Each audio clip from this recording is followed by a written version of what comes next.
welcome everyone for this, I don't recall number, X number of quantum conversation. And we have now our official evolutionary astrologer who joined the team. And we're very pleased to welcome Sean with all amazing input all the time. And Benoit and I is just like, yeah. So the team love it. And we love, sharing with all of you every month in English on the 22nd and in French on the second Monday of every month. The replays are on YouTube. This is the ad moment, YouTube. So please subscribe, like, comment if you can, and share any information. And there's also the group.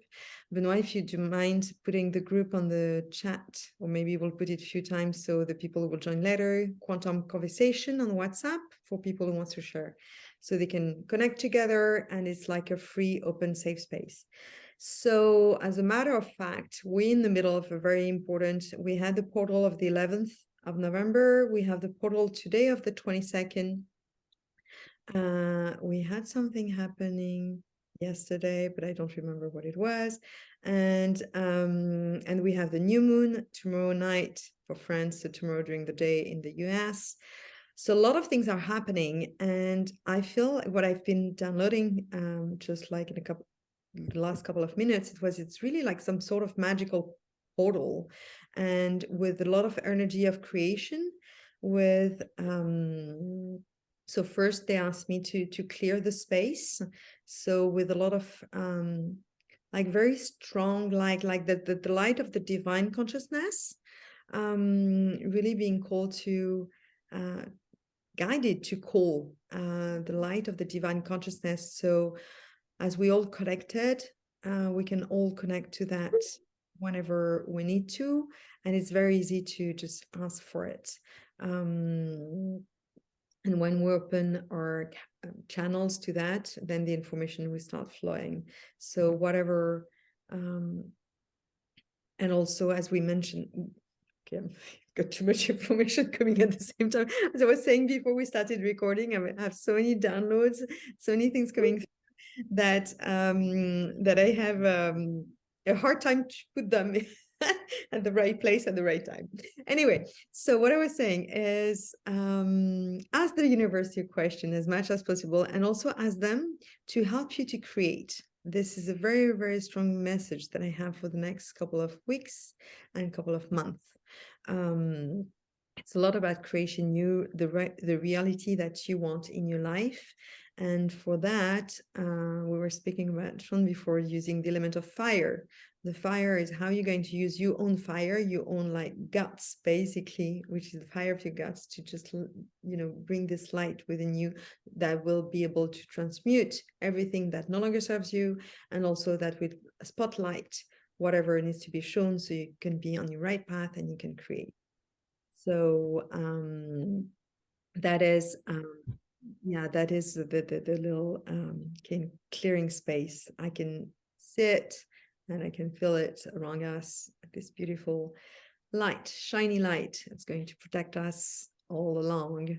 So welcome everyone. And Bob, you said you had a little to tell us what you're doing. So maybe I'm going to spotlight you, because people know now Benoit and Sean, and Bob is doing something very special, and I'd like to know a little more about you. Okay. So you can share again. Okay, let's see where to begin. Well, what I do is energy healing work. I work with a modality known as Eminus Myrus. Also, we call it M, which also could be substituted for energy medicine. And I work with several colleagues very closely. One is the creator, and one is a dear friend who also does what I do. And between all of us, we managed to create this modality. It was basically created by one person, but we have become part of it and are creating alongside the creator. And what we do is, regardless of any distance, we are able to help people energetically. It's quite different from many of the other modalities out there. It gets very specific and very medicinal. We use Western diagnostics in many cases to be able to know that something exists, and then we go looking for it. So it's really a combination, mostly steeped in Chinese medicine, but we also use all of the information that's available from Western sources. So all of the research that's been done, for example, COVID, there's a lot out there. There's a lot that we have discovered that's still not covered by Western medicine, but we're able to treat the disease from a different, much different perspective. We don't use drugs, and therefore we don't have the same problems that are involved with drugs. And some things drugs won't fix anyway. So we do this all energetically. We're able to repair tissue. We're able to create new tissue when deficient, get rid of toxins, get rid of pathogens. There's nothing yet that has thwarted us. And this includes some giant viruses, which we think were extraterrestrial, Uh, um, that create other things. do, do you have like a website that you would share or something so people can get your information and to know a bit more, or it's more like a word of mouth? And also, where are you based? And do you do that only when you see the people, or it can be also a distance? So the website that I would direct everyone to, let's see, I do not have a personal website, nor would I want one. I'm busier than I can imagine at this point. But I believe I can put it in. I did just share Bob at mhealer.com in the chat. That's Bob's email. Not yet. No, I have not. Let's see what I have. Oh, somebody did. Somebody put it up there. I did. Oh, all right. Clever of you. So let's see. It would be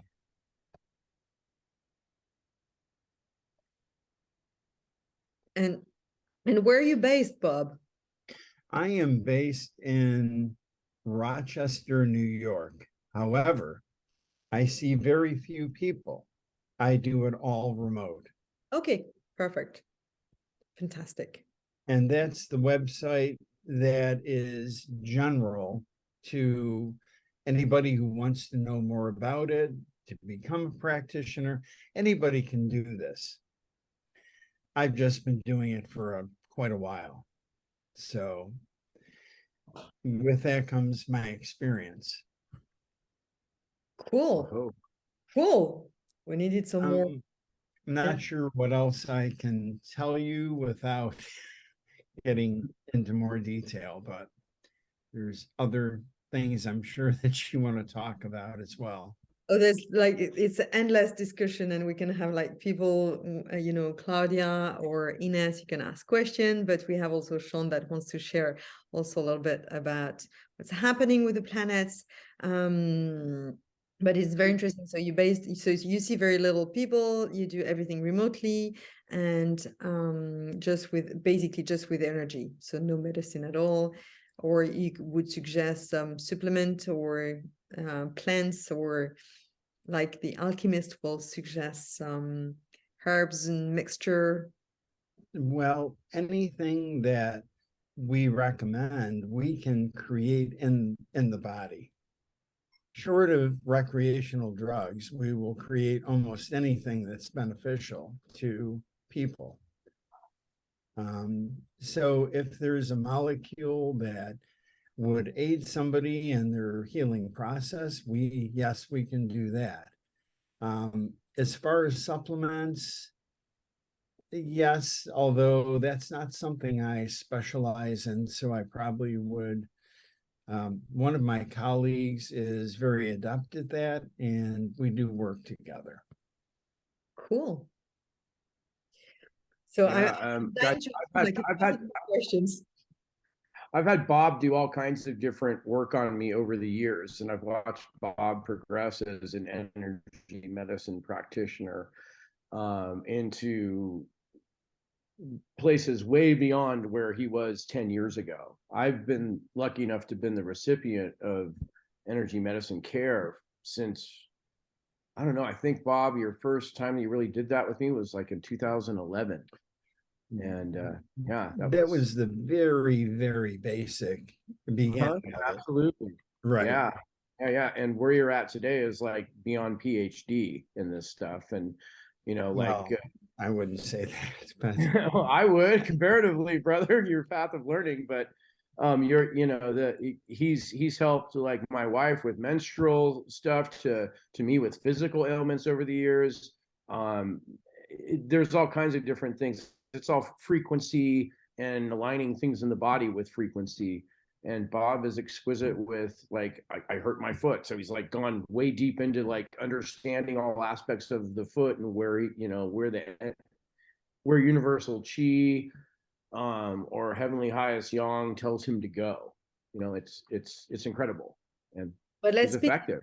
More depth at another time, Bob, if you're happy about that would be super cool. I'm happy to, yes. Fantastic. So now let's welcome Sean with you. Boy. Guys, wow, what's going on?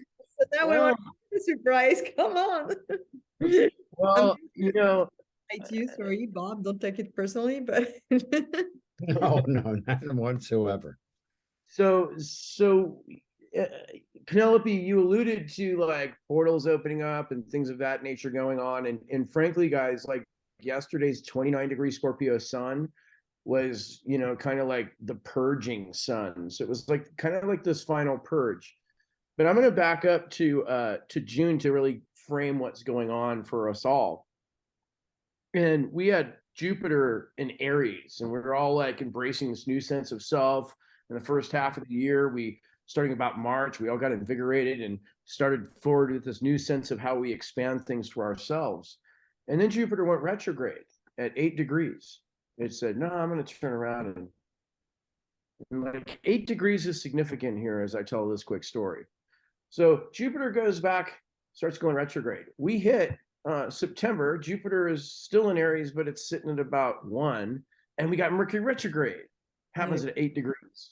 You know, that 8-degree mark comes into play again. You know, and then like Jupiter goes into Pisces. Whew. And we had this like really difficult October. I mean, we had 2 Scorpio eclipses back to back. It was really, and since that last one that we had, the Sun, Venus, Mercury have all moved out of Scorpio and into a fire sign. It's Sagittarius. It's the warm campfire. And it just so happens that Penelope talked about a portal on the 22nd. Well, the big one is tomorrow. The big one is tomorrow because like that sense of self I was alluding to in June. Well, when Jupiter went back into Pisces, we started, you know, and as Jupiter went through this whole retrograde piece, and as Mercury went retrograde, and then we had this purgy October. This is all about this new sense of self that we are evolving into. And this has been about the self that we charged forward with in the beginning of the year and us retrograding back and seeing how maybe some of those things didn't really fit for us. And with Jupiter's ingress into Pisces, we were able to let those things go. Pisces is about letting go. And Jupiter spent a good couple of weeks at 29, and it was like, bleh. And then it hit 28, and we started to see this uplift, and the sun shifted into Sagittarius at the same time. Jupiter ruled sign. So now Jupiter's dominant. And Jupiter, guess what, guys? Right after this new moon tomorrow, just right after it, Jupiter decides to go direct at 28 Pisces. The completion of that process of letting all those things go to now use that intuitive power in Pisces to bring in a new self and to be reborn when Jupiter hits 0 Aries again and we fully move forward. That's what's in play now. And we're ending this Jupiter cycle with this beautiful new moon at 1 degree Sagittarius, which is kind of like this. Oh, yeah, let's party, man. You know, I mean, it really is. It's a let's party kind of thing. Why drink a half a keg when you could drink a full keg, you know? And with Jupiter making everything bigger, you know, as an example, I'm hosting Thanksgiving or Great Gobbles of Gratitude, as I like to call it, here at the, you know, this remote location, because I'm 45 minutes from nowhere, you know, from a city. And it turns out we're going to have 20 people. This would start off with like 8 to 10. Now it's 20, and we're going to have 14 people staying at least one night. Many will stay 2. You know, so it's like that's Jupiter getting things bigger and bigger and bigger. And today we have this beautiful Venus conjunct Mercury in Sagittarius at 8 degrees. Here's that 8-degree mark again, you guys. As Jupiter goes direct, we're at 28 degrees Pisces. We have Venus and Mercury at 8 degrees Sagittarius. This 8 number keeps recurring. And an 8 is a powerful manifestation number. At 28, where Jupiter is, it's mastery in that.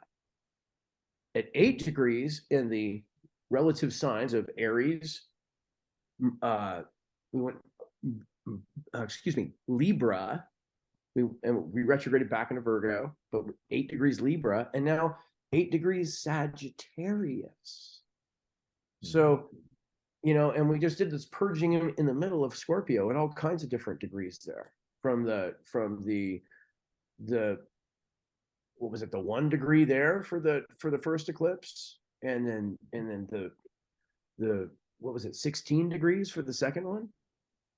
You know, anyway, there's something to the 8 in all of this, in the big picture of the year and what we're all learning and growing through. Yeah, we can have moments of epiphanies, but remember, growth is not fast. You can't grow too fast. You know, otherwise you maybe outgrow your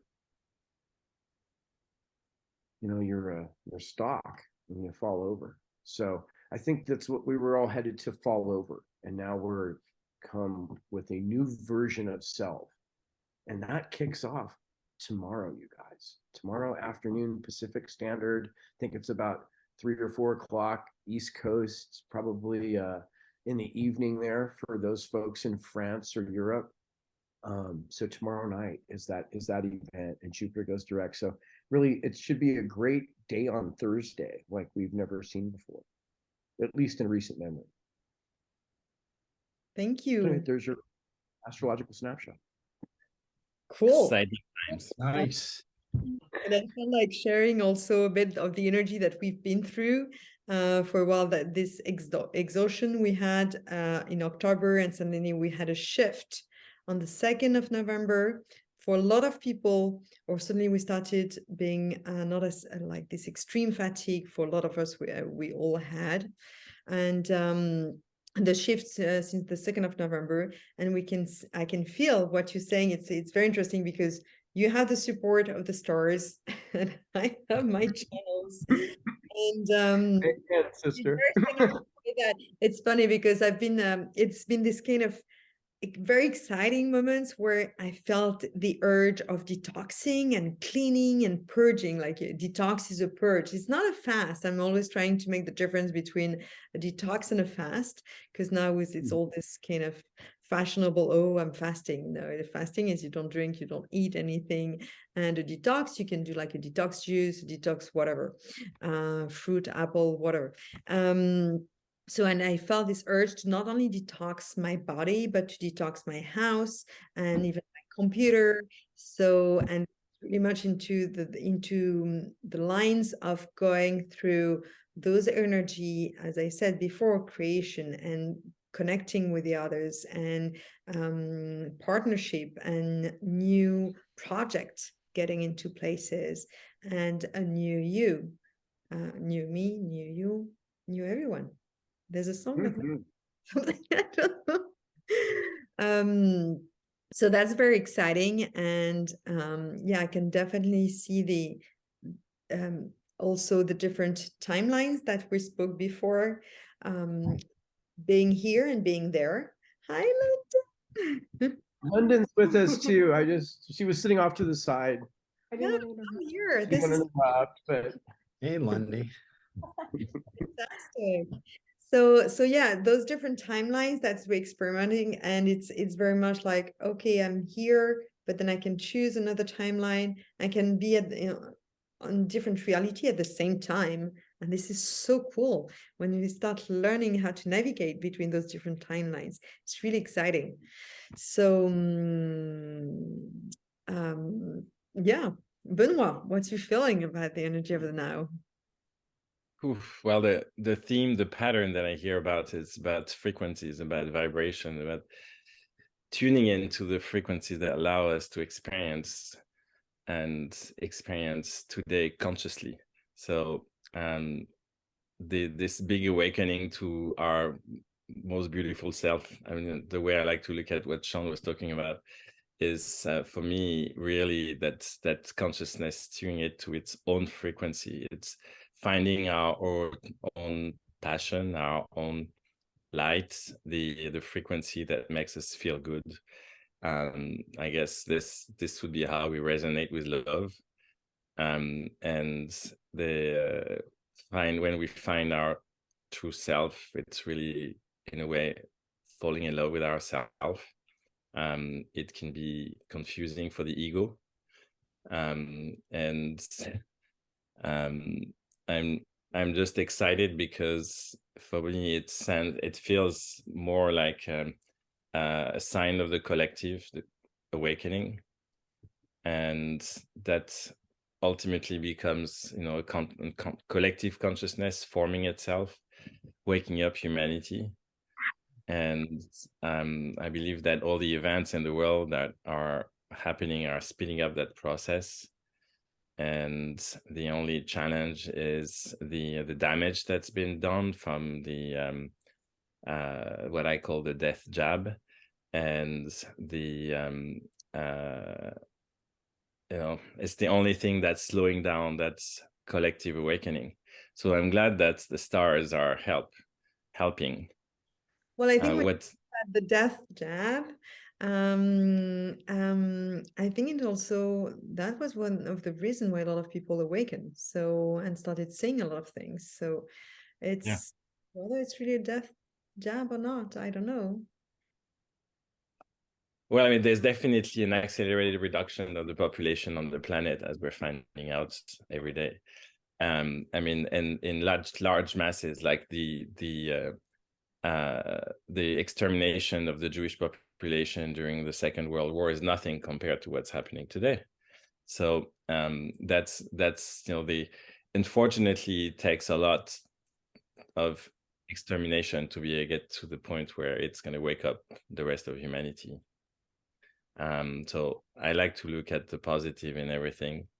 It's just recently I've been in the middle of seeing all these numbers, and especially there's a documentary that just came out yesterday that's called Died Suddenly, that delves deeply into this. On the chat, and also if you will later on send it to me so I can put it under the YouTube replay. Okay. So it's always interesting to hear different information, and I'm always so grateful of all the experience to be able to share with people that do not think the same way that I do. Because it's too easy when you have people that think exactly like you. Getting very boring. no growth. What? There's no growth without different thought, right? Yeah, exactly. We need challenges. We need to know, like, for example, I remember when we had, speaking of, because you were speaking about COVID, there was all those numbers and everything. And I looked at the numbers in Sweden, and it was right at the beginning of the vaccination campaign. And And I was very surprised because in Sweden, they didn't do a lockdown. They didn't really push for the vaccination and everything at that time. And a lot of people were not vaxxed. So I was very surprised when actually we had there's something that I forgot to do, I think. Sorry. When we had I forgot to put the caption. Yes. So when we had I looked at the number of the government numbers, and I was very surprised because what happened is they said something like 12 million jabs has been given in Sweden. And I was like, okay, how many people is there in Sweden? Living in Sweden or just born in Sweden? I don't know exactly, but it's like 9 million. How come they gave 12 million jab right at the beginning, like it was in July or August? Not this year, the year before, when there's only 9 million inhabitants there. Doesn't make sense. So that's where I was like a little confused, and being with a mathematical background and mindset, I got really confused about it. So you know what? I don't like these things about the caption because I cannot see Sean and London anymore. So hide caption. Hide caption. I want to see you guys. Oh, here, I promise. So that was like seeing of the numbers, see different sources, not looking at one word, one way, one channel, and everything is like, that's why I like those quantum conversations, because Benoit might feel something, Sean with a different support will feel something, and I will feel something different. And maybe people like Bob or other people around the community or people who will actually watch the replay will say, oh my God, I was feeling the same thing too, but they have different support. Maybe they have cards, maybe they have, I don't know, stones, and they will feel the same thing. So it's interesting to share this with different support. That's why I really adore those moments that we're sharing together. Oh. Oh. We got lots to look forward to with this Venus conjunct Mercury. It's like being, mindful of your values. There's a lot of this value shifting that's been going on, and to not lose yourself in it. That's what Jupiter wants you to do when it's at 29. But when it's at 28, it's going to be super happy, and it is super happy right now. And it's a super great time to connect. It's a super, I can't think of a more supported holiday, at least in the States. I would hope that maybe something's going on in France, but if not, or, in Europe in general, but if not, then go out there and connect with people. Go out there and be jovial and gregarious and enjoy the zest of life while we still can, Exactly. Yeah, but there's also that I discovered within me recently. I mean, I had it for a while, but I feel it more, and I'm more conscious about it. Is this was okay? I do want to go out, or I do want to meet this person, but my priority is okay. I do want to be alone too. So I'm triggered here. Where is the balance? Okay, I want to go out and meet some friends because it's cool and fun, and then I want to be by myself. And I always listen to being by myself because I know this is normally the right things. If I just need to go out, if the universe wants me to go out, he will not tell me, you sure you don't want to stay by yourself? And it's pretty cool to enjoy this moment by myself. I really enjoy those. Aww. That's why I'm not there for Thanksgiving. No, that's a joke. I know better, and I know why, and I totally can relate. And boy, we're gonna have 14 people stay at our house. That's a lot of people. It's gonna be fun. It's it's up like to 14 now. Well, it's actually 20 total for the number that are coming, but it might be. You were speaking about the 8th before, which is the infinite number, and then you put like 20 people, and with the 22, and the 2 is like very present also right now. The 2 and the 8th, we can see it a lot. So in Chinese, culture, the 8th is the infinite. So in the infinite, it's like how you can basically create whatever you want with the 8th. So if you, Well, and and if you ate, because you said, Sean, if I recall properly, but tell me if I'm wrong, that you said 8 was occurring 3 times, right? more time. 8 is what? It's showing up like many times in the reading that you did. And Oh yeah. It shows up many times, not just 3, but you know, 8. Okay, if you look at 4 is a disruption number. Like disruption's good. It needs to shake things up.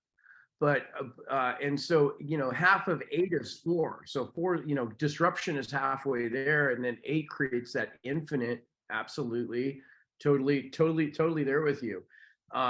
The 22 is a 4. So in astrology, when I look at a 22 degree, that's an infinite mirror of disruption. So is a 4, but it's not an infinite mirror.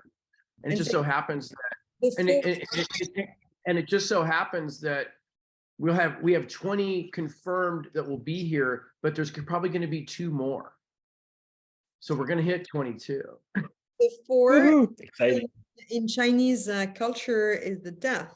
So it's resonate with the death of the old you, with the birth, or the creation of the new you. It's not that 4 is the death, is that the number 4 sounds like death in Mandarin, and when they pronounce it. And in the, I don't know if I've ever shared my 9 steps to us awakening. There's no 4th floor, there's no 44 floor, there's you don't have like 8 car plates, or you don't have row 4 or row 44. It doesn't exist in China. Wow. I don't know if I've ever shared my 9 steps to us awakening together as one, the thing that I put in the little book. And that's the 8 is so the step before the 9th. And when we face all possibilities, the infinite field of possibilities in the 8, and then to get to the 9, we just have to make a choice. And then once we've made that choice, then we're ready to start all over again and to the next one. So I love when we get to the 8, because we are so close to, you know, manifesting a deep desire, a deep dream, a deep want. And I can see that today we're close to manifesting a collective deep desire, a collective deep want of freedom. Humanity is being free. Yeah, no, that's beautiful. You know, in astrology, I was talking about 8 a little bit from the standpoint of it's the manifestation point. And for each sign, the 28th degree is like the ultimate mastery of manifestation of that specific sign. So Jupiter at 28 degrees Pisces is mastery of letting things go, surrendering, accepting, self-acceptance, accepting the new you. It's like, that's the mastery of that. When we get to 29 in astrology, that's the anaretic degree, where it's like, it's got all the mastery, but it's got all the crap in it too. And the 29th degree of the zodiac is 29 Pisces. So Jupiter is going to bounce back to 29 Pisces going direct the first week of, you know, like end of next week, it'll be there. And that'll be, you know, and think about it like that's the ultimate garbage collector of the zodiac sign right there. 29 happen next week. Yeah, the end of next week, it should be 29 Pisces. Yeah, I heard that, but what is, so it's not good? Oh, it's the garbage collector. It's the final purge of all purges, because it clears every single little thing out so that everything could start over again in Aries and start afresh and new and bright and shiny. But you get it, you know, so it's the 29th degree is where everything ends before the cycle begins again. It's the nth of the nth. It's the last moment. And when is the peak of the Mercury-Venus conjunction? That's today. That's today, the peak? Yeah, okay. yeah. And what's the degree when it's Isn't that- peaking? 8 Yeah. today, okay. Yeah, that's what I was talking about. Isn't that, couldn't you compare going to the 29th, like, you know, that's something that feels good, then you go to the bathroom, you release, and then, you know, you're ready to go again. That's, you know. 0, go back to 0 is flush the toilet. Go back to your flush. Well, it's interesting, like, I am concerned about my septic system with all these people here, okay? So, Bob, M the septic system, please. M the septic Yes, system. I'm posting when Jupiter goes at 29 degrees. Yeah, when is it exactly? Do you know? It will be December 4th Yeah. at 12:48 p.m. Eastern Standard Time. 29 degrees. There we go. And speaking about numbers, I've been offered a new phone number today, an extra SIM card or something. And suddenly I had this flash, like, okay, just work out the number, what it gives. And my old number, my French number that I had since 97, I think, all added on make it 10, which is 1. And the new one was a 9. I was like, no, I don't want to go back to a 9. I want to stay on the 1. I want to stay on the starting blocks, like keep the new one, but maybe keep the old. So sometimes it's good to keep the old stuff, right? So not maybe not the ex-boyfriend. It's not maybe not good to keep, but a girlfriend. But or maybe it's good. I don't know. It depends for everyone. It's different for everyone. How was Claudia in it? I have a little story, a little very personal story to share.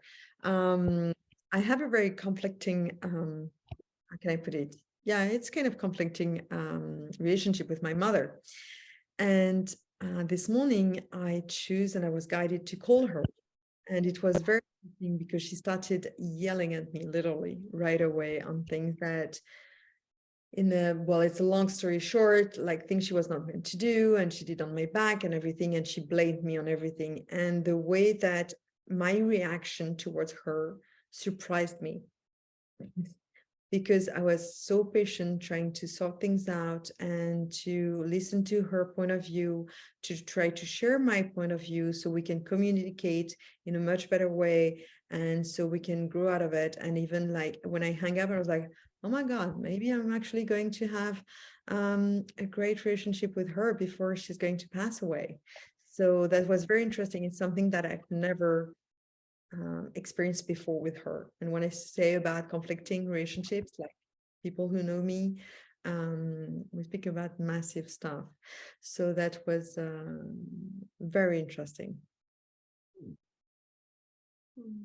So about, purging the old, the past is the past. Let's forget about it. You're in the now moment.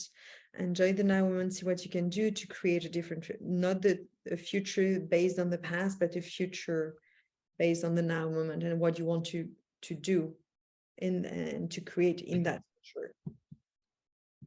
So it feels like I never thought that I could speak. accelerating much Sorry. What did you say, London? It feels like everything is accelerating much faster right now. Like we were kind of going, wait. And now it's like everything is like full on. Just go for it. That's why it's so important right now to really be present in the moment, because it takes the distractions and then you're going to miss something, or you can have mishaps, but also it's to be present in the moment allows to stay in the flow without having to think about it. That's the key. Right. It's like there's no time to think about the past. And there's no time to even be in a timeline thing, because presence is presence completely. When you're totally present, you're not timelining. I'm not in two places at the same time. It's like you're present completely. Yeah, but you can be present on two different timelines at the same time, because you create reality, and that's a possibility. Not the purity of true presence, though. The consciousness chooses one point in time and space coordinate, and you can jump from one to another. But in the moment, there's really only one. Like, even when we say we're multitasking. I'm not disagreeing that you can't be due to timelines, but to be truly present. Like when you go into deep meditation, like I have for years, it's like when you're finally there, there's nothing else there but that moment. And that's all. But even when I say we do two timelines at the same time. It's so fast that each moment is into the now, but it's so fast that you can feel sometimes that it's into the now moment at the same time. But technically, you're correct into the way that it's like it's energy. So it's so fast. We don't even notice, how fast things, how rapid everything is, and how we can shift and switch and change and create new reality and create new things. And the way we're going to communicate with the other just kind of flow, and there's no place for bullshit anymore. And it's just like, and also what I was surprised of is my patience. It's just like I've been triggered with my patience all week, and poof, this week was like, wow. I mean, today was like, when I say whole week, like Tuesday only. Okay, but okay, the last couple of weeks I was very triggered with my patience, and today was like, oh, wow, I'm super patient. Like it's like it feels like it's a new superpower. Yeah, there's that, it's like meditation slows the mind down, slows everything down. When I'm deep in ceremony, it's like I'm present to what's there, and that's all there is, because that is all there is. And it's all in that one moment. And there might be different dimensions I can go into in that moment, but to be in the totality of it is the presence. And to understand that the is the is, and it will all destroy itself and recreate itself over and over again. It's just because that's the is, that's birth and death. And it's constant. We see it in the universe around us and the stars. And, it's like, that's the presence. It's like you look at the Buddha, in the presence, it's the presence of it. Well, yeah, it feels that way too. Like there's no time to hold on to things right now, because it's just like pulling us back if we want to hold it. It's like, it's time to go fast. It's time to make decisions and make it happen and ascend. It's like that calling is like, now, don't waste time. That means presence. But the presence exactly What's coming through to me is for certain people, because there's a lot of people that they're so running after time, and they're so into this what we can call the matrix, and it's always like faster and faster, doing more and more all the time, and it's fast, but not especially the body moving fast. So it's fast into the mind, into what's going to be created, but it's not especially I don't know if I'm very clear on what I'm saying, but it's not especially moving fast. So it could be, it's like a very Zen notion about the action within the inaction. Okay, so this is very much what I'm trying to explain. So it's very fast, I agree, but not in the way that the human will understand it. It's not fast. The day will last like 16 hours instead of 24 hours. It will feel like 16 hours, so it goes fast, but it's more, I think it's like brain activity or the energy going through that will accelerate the time, the presence, and or the manifestation. But it's not, how can I put it? Having a hard time to put it the way I want to put it. I don't feel it's the body moving faster. I think it's just all the energy moving faster. Yeah, you don't have to do anything to move fast. The universe is going to be moving fast now. That's why I just want to it was stuck in Scorpio. But that's why I wanted to clarify for some people that may be confused by everything going faster, and suddenly they might, rush into doing something. No, it's not rushing, it's taking you time so things can actually move faster. So sometimes by resting and, just like allowing things to be, then things are moving faster. I mean, this is exactly what happened to me in the last couple of weeks. Just like, I was very quiet on going out and doing things and stuff. And suddenly it's just like everything unraveling because I took time to take care of myself. I was speaking with someone today, and I was just sharing a simple thing that it was last time I went to Sri Lanka, and I went there. I was exhausted. I was close to a burnout. I was so tired of working so much. So I went there not for the good reason. And I was exhausted because I forgot how to take care of myself. And that I forgot that I needed to rest. And I forgot that I needed a break. And I forgot that I needed to just lie on the beach and doing nothing, or just, you know, lying on my bed and doing nothing, watching Netflix or whatever. Just taking the time also to just be with myself and to take care of my body and whatever I need, instead of working, even though, I mean, I love what I do and I enjoy doing it. So I don't even realize sometimes that I'm working, which is great. But at one point I need a break. So like everybody else, and quite often we don't realize that we need a break. I'm not looking at anybody right now in particular. But it's setting the boundaries, and that's something that came up to me also. Is by setting the boundary, you respect your body, you respect your spirit, you respect your soul, and therefore, if you respect all of that, you also love yourself more. So it's also a matter of setting the boundaries of what you need for yourself. And if you need a break, just, you know, to take that break, to slow down, to be able to after, because right after or even during that break, things will unravel at a faster pace. Mm-hmm. Yes. There's a small This Jupiter is also saying in Pisces to release the boundaries that don't serve that sense of self that you were moving forward with earlier in the year. It's about surrender and accepting of those limitations and allowing them to transmutate into infinite possibility. exactly.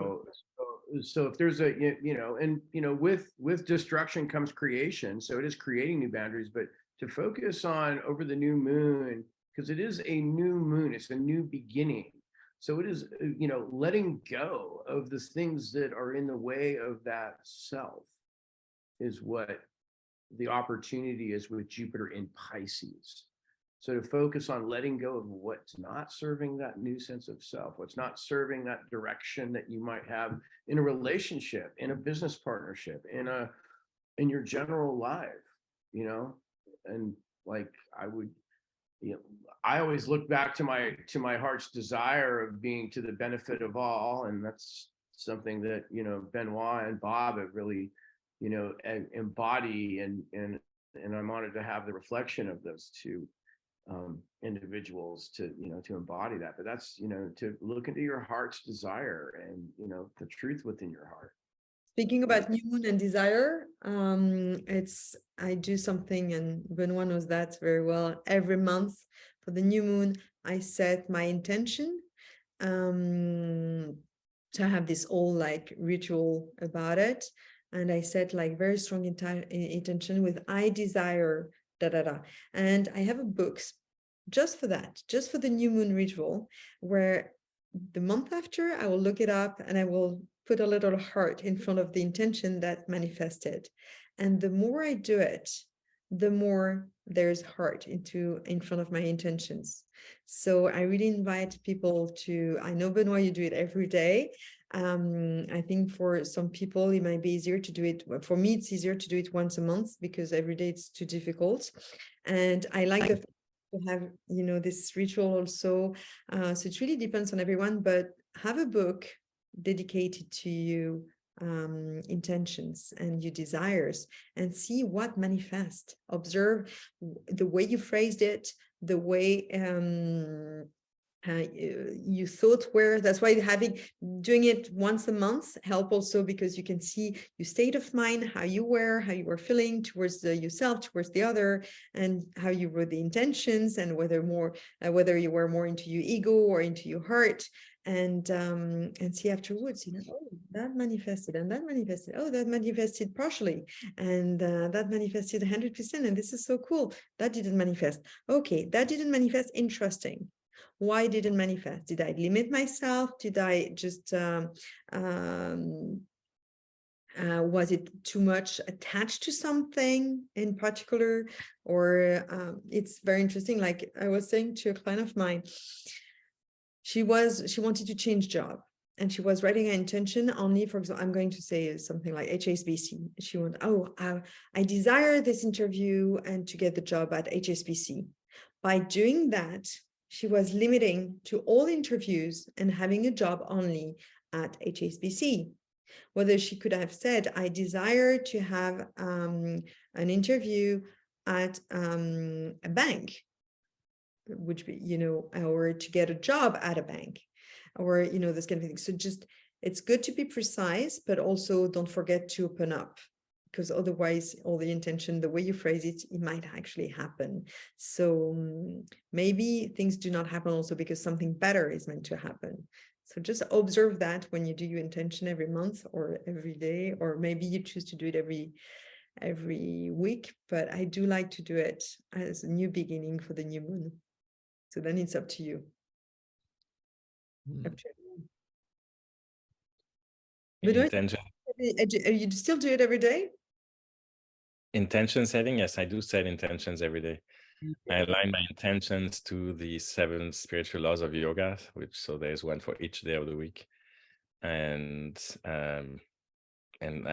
like each day, it's really just something that comes into the moment that's meant to guide me for my actions of that specific day. So that's how it helps me be present in the moment. So I spend, even though I have also great dreams, great ambitions, that I project into, a distant future. This is just in the planning. But my reality is right here, right now. So I want to be at my best right here, right now, to serve whatever I need to serve right here, right now, every day. So it's a discipline. It's something, that I've developed since 1996 by going every day to this practice.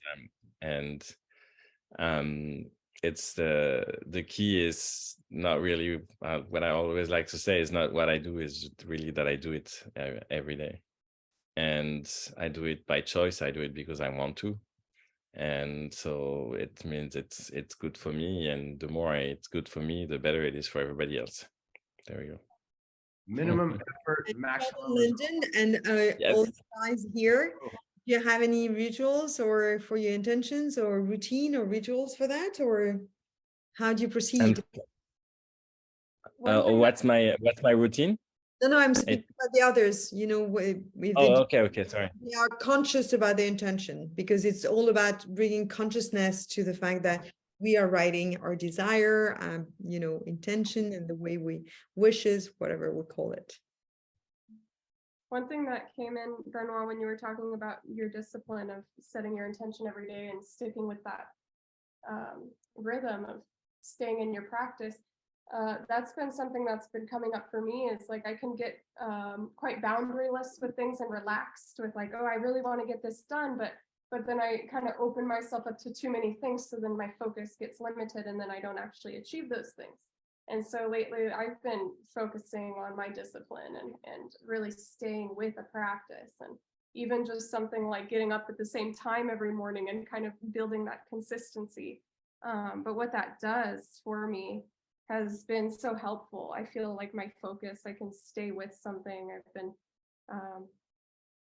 feeling more in alignment with myself by limiting myself. So it's like the restriction also is helping me keep the focus to achieve the bigger picture. And the discipline, it feels like it's been more supported to have that discipline in the daily Good. routine. I mean, it's good when we can create self-motivation. I mean, for me to be able to do this over the years is that I've made it more and more as a self-rule to do it first thing, before I start get my day going, because it gives me a foundation for my whole day. So I love to eat breakfast, so I'm not going to have breakfast until I've done my whole routine. So there's a motivation for me to be done so I can have my breakfast. When It's almost like you're training the dog. I'll give you a treat. Coffee, but I've been waiting until I get 30 minutes of reading time in the morning before I have a cup of coffee. That's also something, because I want to really like, okay, you can have your treat, but first do your work.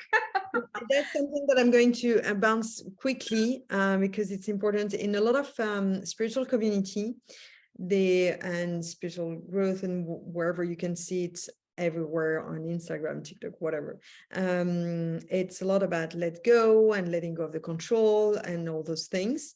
And there's a strong, strong belief that the routine is a control. The discipline is a control.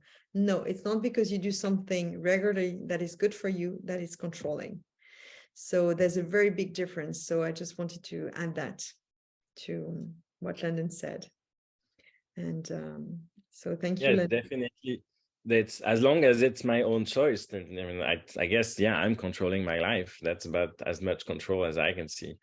It's definitely the reward is that I get to make choice for myself. That is, and for something that I know is beneficial to me and that I enjoy doing. It can be a little challenging at the beginning, and part of that challenge is what brings me joy is when I can go through it, I can make it happen, and it's self-motivating. Now, if I don't do it, it's like I have to, I gotta go, I gotta eat, and I gotta. Like me every month. It's just I feel like it's my routine, and it's just I need to do it every month, and to take like I do it for like an hour. It take me a good hour to do so, and with my little candles and sage and purification, and I do all of that. And it's true that, but it's some people will point out saying, "Oh, but you're controlling." Da, da, da, da, da. Same thing with the food when you fast or whatever, because say so. It just makes something to make the difference between routine and making a choice of a routine, which is not control. I just wanted to. And Sean, you have a routine for the new moon also, for the intention? Or you disappeared, Sean? Oh, well, we were having a little internet in and out, so everybody was frozen for a minute. New moon intentions. It depends on the new moon. For an intention for a fire new moon like this one, I'm really happy to see that we've been able to do burning again, because a fire is a great thing. Or lighting a candle for those of us that can't do a fire, but we're going to do a fire for Thanksgiving. We're going to do a fire for the new moon. But it depends on the new moon. Like for new moons in Scorpio every year in November, when I lived in Santa Cruz for a decade, I would surf for that moon, and I would go out and be in the water in the dark, because it's the new moon, it's dark, and it's depth perception's gone, and it's difficult to see, but I would commune with the water. So I really go to the element that the new moon is in and focus on that element. Very interesting to go to connect with elements of the new moon is in. I'll do it tomorrow evening, that's for sure. Yeah. So like a new water moon, it's like a new emotional beginning. So I go put myself in the water. I do. No, that's on full moon. I do my moon water. Yeah. And then I just, pour it on me and just like take a full bottle when I wake up, a full bottle of new moon water, and then I pour it on my hair and I do the whole thing. Bob, do you have any intention ritual or? Well, yes, I do. Usually every day I have to disconnect with my guides and then reconnect with them to make sure their provenance is secure and that they are young guides. So I do this every day, and the work I do, I am always in the moment, because you have to be when you are communicating with universal chi. And for example, if we want to repeat a treatment, we say, repeat it right now, but do it 7 times a day, every day for the next 7 days. But it's right. It's always about right now. And of course, this construct of time is ours. Time happens all at once. And so I look at my clocks and I laugh like, haha, it's not real, because that's not truly the measure of time. In fact, we have even identified molecules in the body that will cause a perception of time acting very slow or very fast. And we, as you grow older, you have more of these molecules. People go, wow, that happened like that. Meantime, it happened at the same time. But their perception was different because of this molecule. Just another way to look at it. It's all And- about perspective. It really is. But yes, when we treat people in my modality, it's right this minute, right now. Although we can look in the past to see what happened, but we can't treat in the past. We can set up future treatments, but we cannot go in the past, except to look. If I want to look at what somebody, disease somebody had 10 years ago, I can look at them through that snapshot. But I realize I digress. That's not really my intention. You asked me what intentions. But no, I make them all constantly during the day. And Yeah, today is no different. yeah. Like I was saying right before to Sean and Benoit, I was like, oh, something happened to me today, and I was like, I don't want to make the decision, and I was like, okay, can you arrange for this to happen like it should? So I sent the responsibility to the universe, and it all happened, and that's cool. So it's just, I love it when it happens that way. Can you deal with it? There's actually a way to call on that from our modality. We call them tissue angles, and they exist everywhere. In fact, millions of them exist in the width of 1 inch. And then we flood that area that we want to manifest with container chi, which is a universal Energy. Yeah. And we use continuity chi in a certain way, and we fill them up and things happen the way that we want them to. It kind of contradicts fate in a way because we are altering it. And I wonder what karmic consequences there might be for this. But I think I would have been stopped already. I don't think it's contradicting faith. I think it goes with faith. That's what's coming through. It's more like it's going with faith. The more you have faith, the more things will unravel exactly the way it should. And whether you're going to have a lesson to learn, and if the person is meant to be healed, the person is going to be healed. If the person is not meant to be healed, it's not going to work. So it's depending on what we choose as a soul contract when we decided to come on earth and to embody. So, but I agree. I agree with you, and we do have a way to override that, which I will not do unless it's me, because I'm the only one that would have a consequence. Yeah, there's also, it's there's a lot of things coming up suddenly. Sorry about that. When you say override, could you clarify what you mean by override? Because I don't want to go into my own interpretation of it.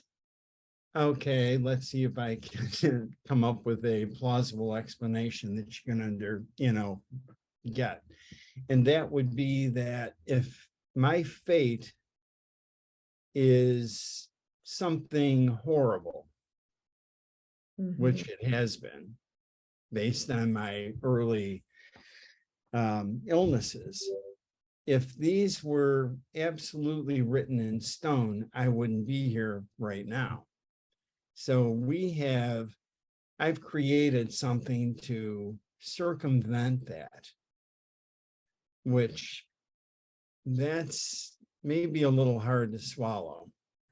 So like a spiritual contract that you've made to be here longer on the planet to be of service and healing good. I mean, I guess I've rewritten my spiritual contract a few times because I am still here. Yes, Okay. exactly. I attest to that. guess. I've known you since 2002, long before you got into M. And yeah, dude, you've rewritten your. I know that. Yeah, Bob, have you heard about walk-in?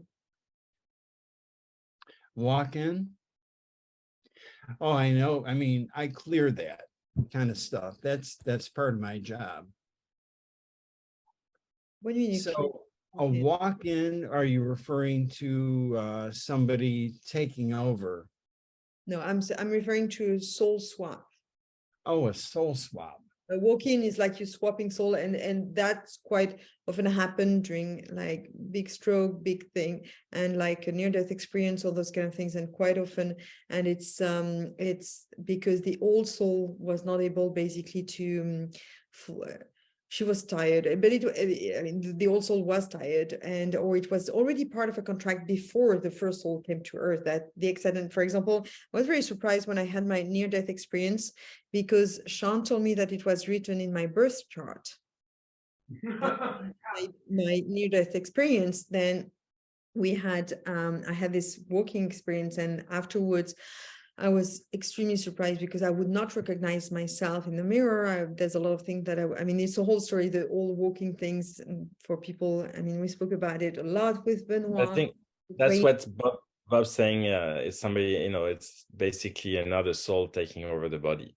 It's not So- really taking over. It's not really taking over because it's a soul contract who's here for mission, and it's a soul that's going to, and it's an exchange. So it's not like taking over. There's a sense of power. There's a sense of controlling the other one, and the soul swap is really okay. We agree to just share a couple of information, and then you're going to. I understand you take over, but from my perception of takeover, there's a sense of power and control. And yeah, for- it's like a captain, that's what I mean, taking over. It's like, there's one captain that's leaving and the other captain's taking over. It's not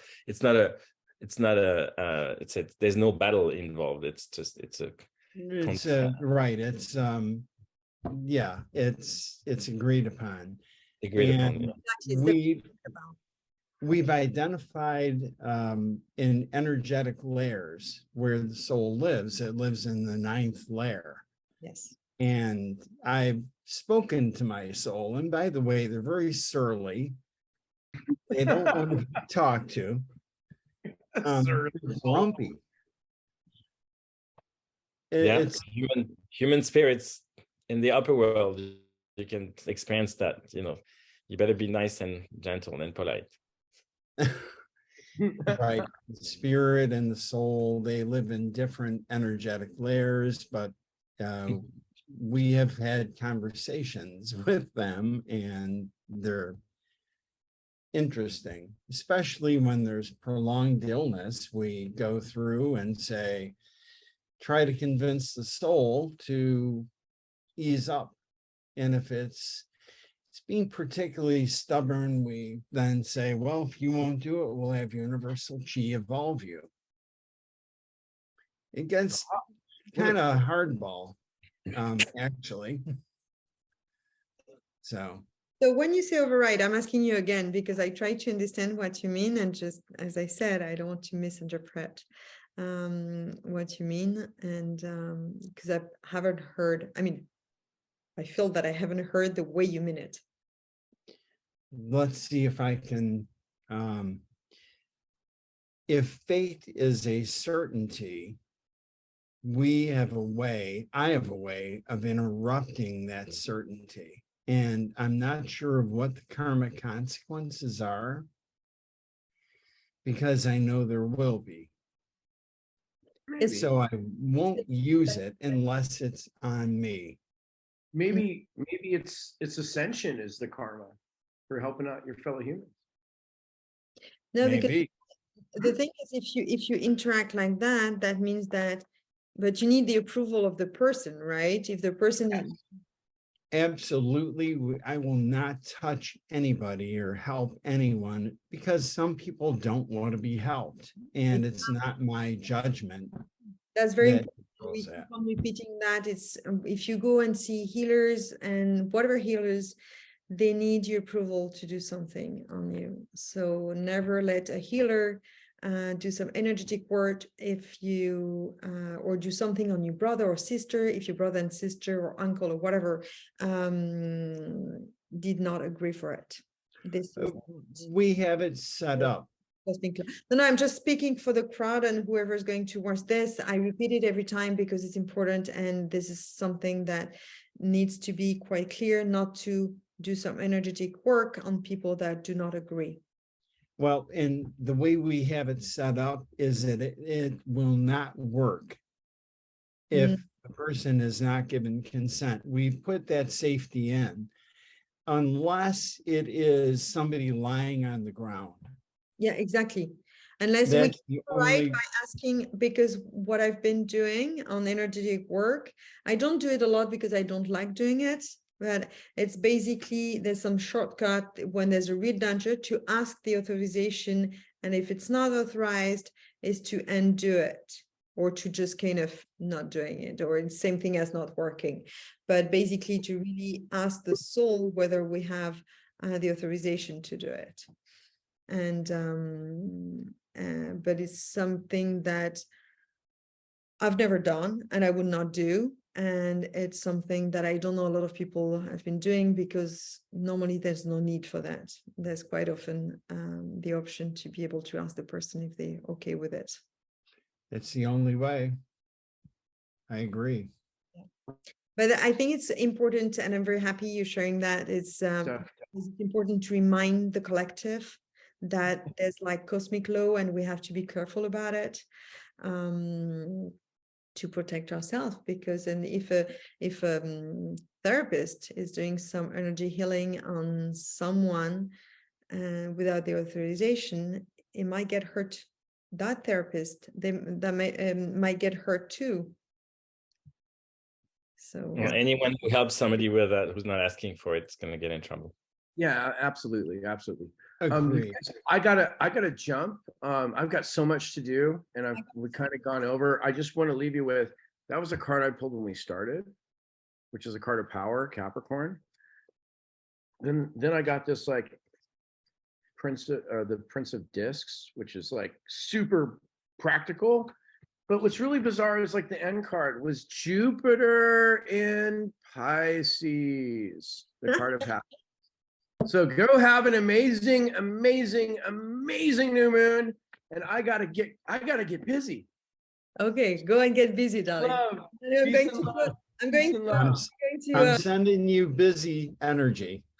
Thank you, brother. See you soon. Thank you, Sean. Thank you, London. Bye.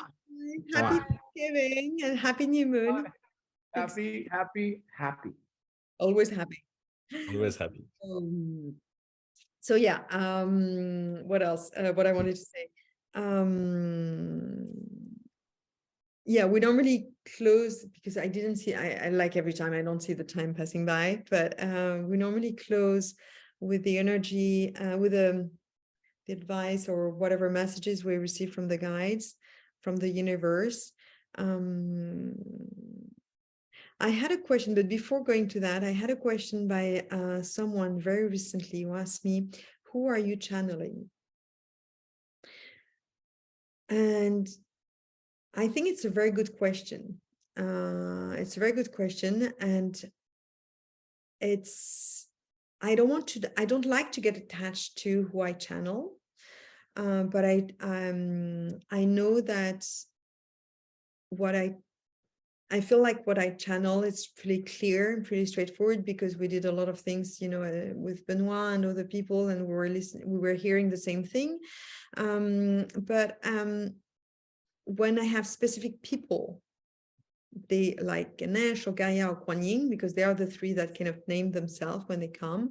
They kind of say, hey, this is me, and they tell me, but otherwise more I just call it like the divine consciousness or the universe, or I'm channeling the universe. It's like, but we can call it also the divine consciousness.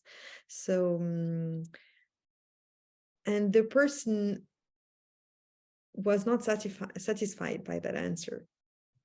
So I find it very interesting. What could you say, Benoit or Bob, about it? About Did you ever When have we channel, who's are we channeling? I'd say, for me, when I tap into the collective consciousness, I really get the information that I need from that part of the collective that holds it, or, from the Akashic record, from, and some people like to put a name to the voice that they hear and identify the angels, the ancestors in particular. kind of attaching to something? And I just, for me, for efficiency's sake, because I know that's my channel, I invite a pure channel, so whatever information I receive is the information that I need in the moment. And I don't need to know which part of the universe delivered the message. I just know that it's what I need, and I don't question it. I just receive it. Exactly. I do the same as you. I don't tend to question so much. And anyway, most of the time, if I wonder if I were to question now, it's the answer, like, why do you need to know? What is it going to change if it's Mark or Michael or, Paul, whatever? It doesn't matter so much. But some people will be scared about with all those psychic attack and everything, that it can be channeled. It's the possibility to channel toxic energy. But I think we feel it. If we were, I guess we would feel it if we were to channel something that it was weird. Usually I certainly do. And I've authored I've probably sent it to Sean, but I can share it. I have written a rather extensive non-consent setting boundaries, energetic boundaries, physical boundaries. It's quite a document. I am happy to share it. That would be fabulous. Anybody wants to see it and read it, if it's not exactly right for you, you'll get great ideas on how to really protect yourself psychically. And given what I do and how open I am, I have really, really had to define my boundaries. Otherwise, I've been attacked psychically, and I mean, horrible stuff. That's like you would see on a science fiction show. It's hard to believe some of the crazy stuff. So I have created at one point on that one. I'm sorry, Penelope. I think we can share on that one at one point if you want, because we've all been attacked in some way or another. But yes, and I can pass it on if it would help anybody help themselves be more secure and feel better about security and your boundaries. It'd be awesome to be able to share that. I see that Ines, I need to go soon too, but I see that Ines has something she wants to share. Yes, if you could send it to me on WhatsApp, that would be super cool. Or email, whatever works best for you. Email for me? Are you? Yeah, email it works fine. Okay, if you put that in the chat box, I will do that.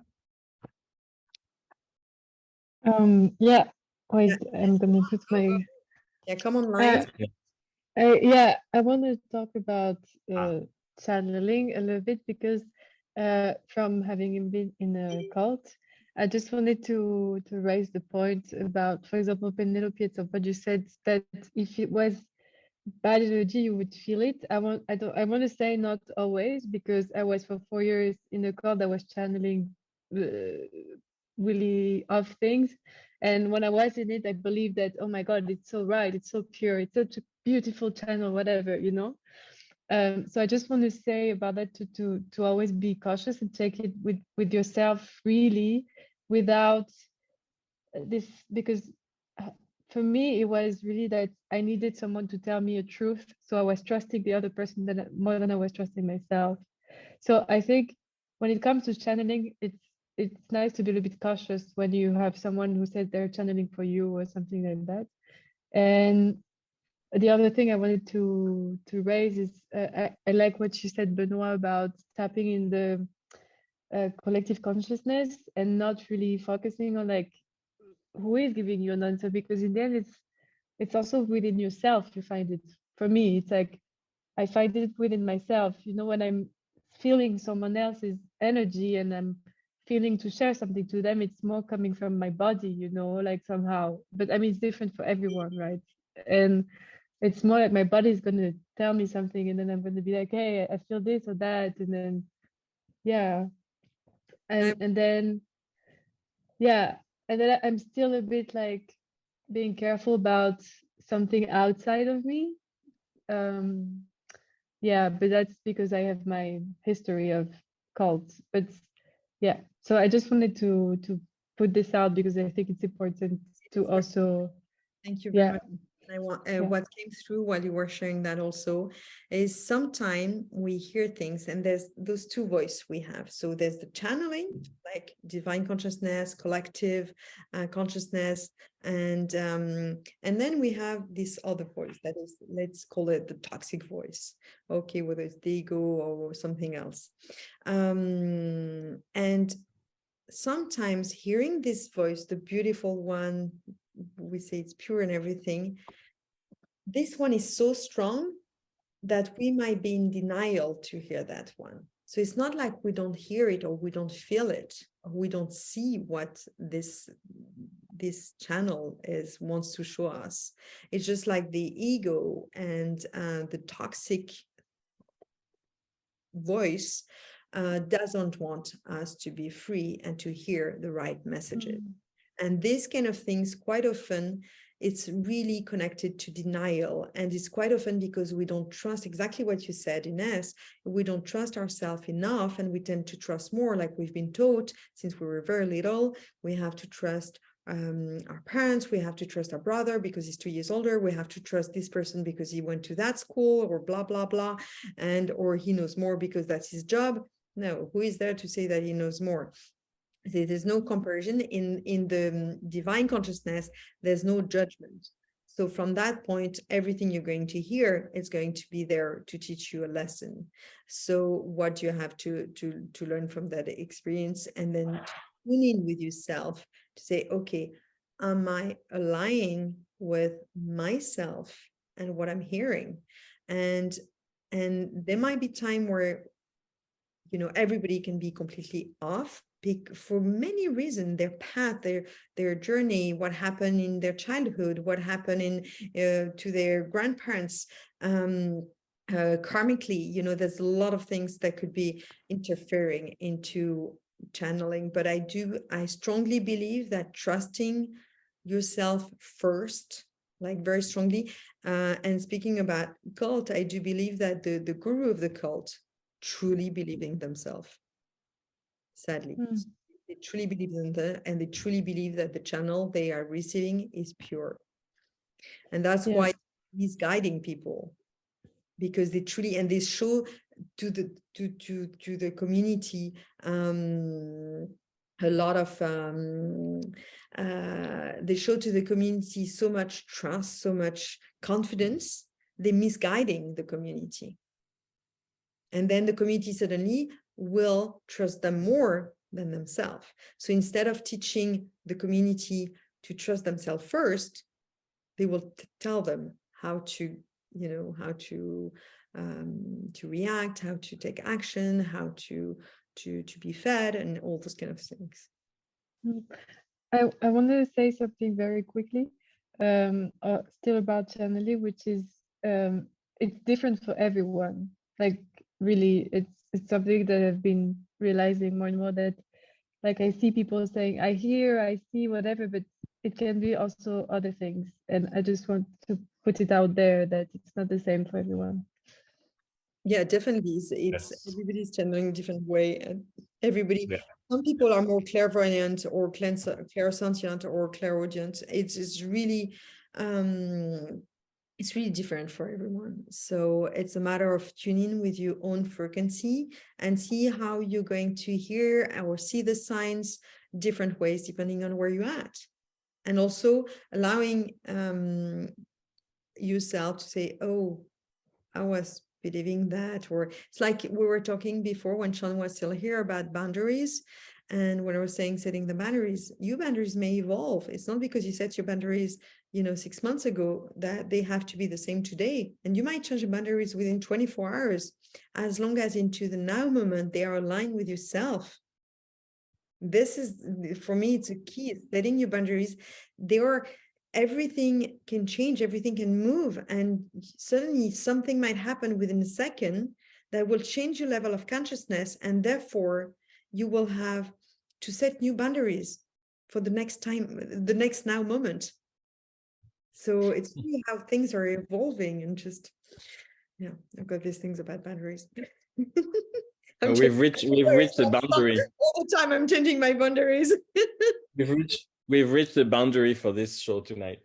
Yeah, right. Okay, fine. Okay. So Bob, do you want to do that with me, or Benoit? We do that the three of us, to see what kind of messages we can have for the next couple of weeks, advices that we can receive and we can channel, if you want, Bob, or if not. I'm a very open vessel for that. Yes. So let's see what's coming through.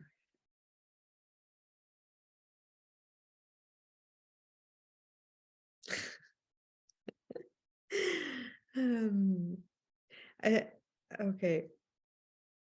I think it's the first time that I'm hearing that as a message, but it's really like putting some light into your life and putting some smile on your face. It's seeing the full cup, seeing the trying to observe. If you see the dark side of something, see it the other way around. So it's the glass half full, half empty, seeing it half full. And this is the if something is really annoying you, see what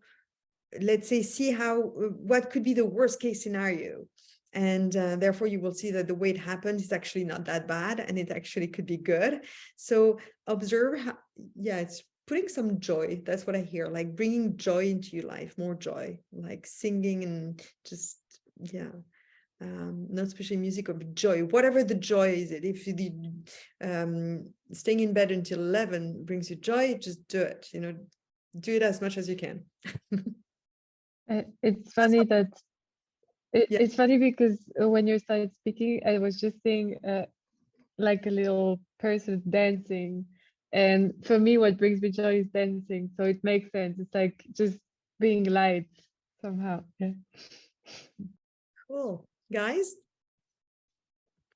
Bob, go for it. Go for it, Bob.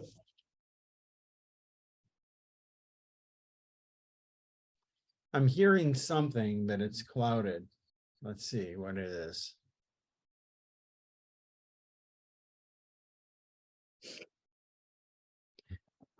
I'm hearing a big thing about new beginnings and how it will lead people into a more illuminated path in the very, very near future. Not right this minute, but it's coming. And while it will be, some will struggle because they don't want to change, but they'll be dragged along kicking and screaming if they don't come easily. That's what I'm hearing. It's about transformation is what I'm getting. And the way that people will transform, you're saying,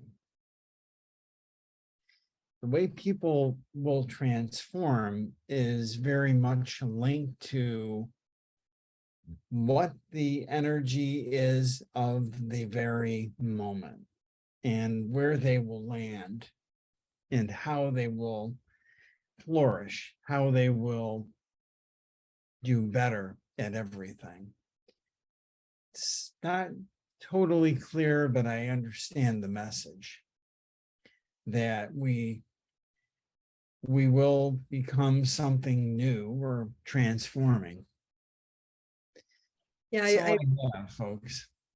now I receive when I was looking at what you were saying, it was also, and it's very that's why the joy is really important to visualize and to be able to create something that is much better for this transformation, and to get rid of all those kind of anger, sadness, all the things that we had for long that creates crap, basically. So transmuting.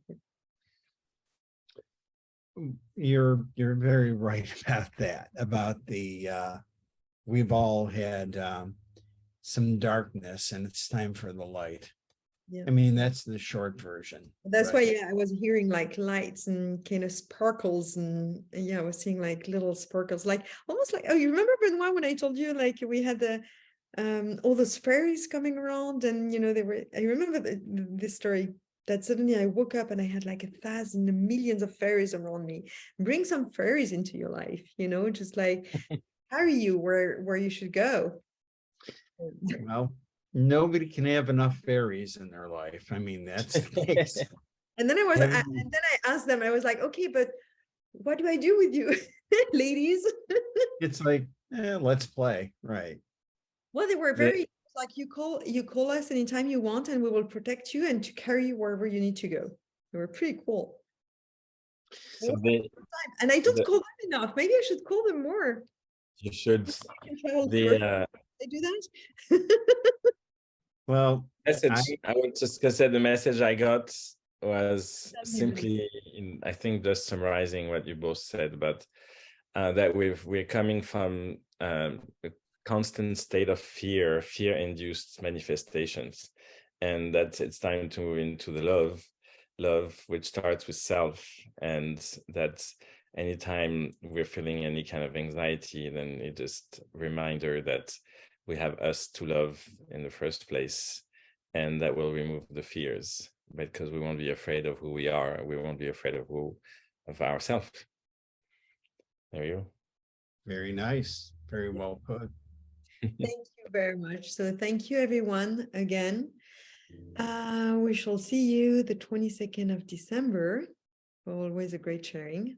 And whoever want to connect, always happy to connect. And there's the group, the WhatsApp group for the one you on WhatsApp, Bob. I don't know if you saw the group link that Benoit put, but I will send you back by a return email, and I will share your document with the people here who wants it. So if you want the document that Bob shared, please ask me, and I will forward it to you with pleasure. It's available to anyone who wants it. It's there for your help and protecting yourself and assuring your safety. Well, thank as you so much for healers. sharing.